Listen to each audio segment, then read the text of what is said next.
శ్రీనివాస గోవింద శ్రీ వెంకటేశ గోవింద భక్తవత్సల గోవింద భాగవత ప్రియ గోవింద గోవింద హరి గోవింద వెంకటరమణ గోవింద గోవింద హరి గోవింద వెంకటరమణ గోవింద నిత్య నిర్మల గోవింద నీలమేఘ శ్యామ గోవింద పురాణ పురుష గోవింద పుండరీకాక్ష గోవింద గోవింద హరి గోవింద వెంకటరమణ గోవింద గోవింద హరి గోవింద వెంకటరమణ గోవింద నందనందన గోవింద నవనీత చోర గోవింద పశుపాలక శ్రీ గోవింద పాప విమోచన గోవింద గోవింద హరి గోవింద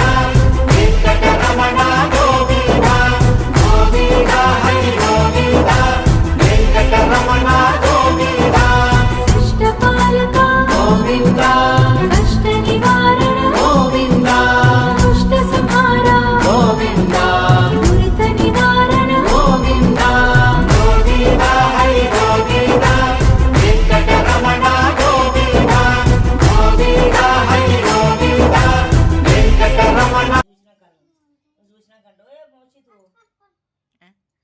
నెక్స్ట్ 7 శనివారాల వ్రతం కథ చెప్తిగా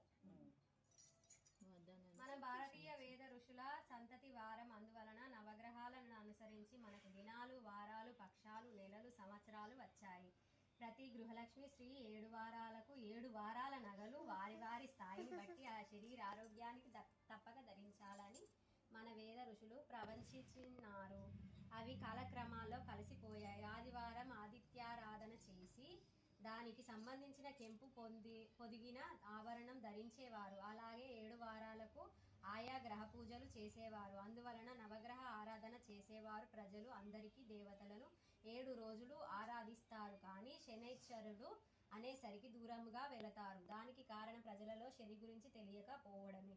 అందువలన శనైశ్వరుడు సర్వదేవతా చక్రవర్తి శ్రీ వెంకటేశ్వర స్వామి వారిని గూర్చి గొప్ప తపస్సు చేశాడు. శ్రీ వెంకటేశ్వర స్వామి వారు శనైశ్వరునికి ప్రత్యక్షమై, శనైశ్వర నీకు ఏమి కావాలో కోరమనగా, స్వామి నా పేరు వింటే భయపడతారు ప్రజలు. ఇక స్థిరవారం అనగా శనివారం నాడు స్నానాదులు ఆచరించి పూజించే వారికి వారం రోజుల్లో వచ్చే పుణ్యఫలం ఒక్క రోజులోనే ప్రజలకు వచ్చినట్లుగా వరమిమ్మనగా, అలాగే శ్రీ వెంకటేశ్వర స్వామి వారు శ్రీ శనైశ్వర నీవు కోరిన ప్రకారం భక్తులు నిన్ను కొలచి శనివారం రోజు పూజిస్తారు.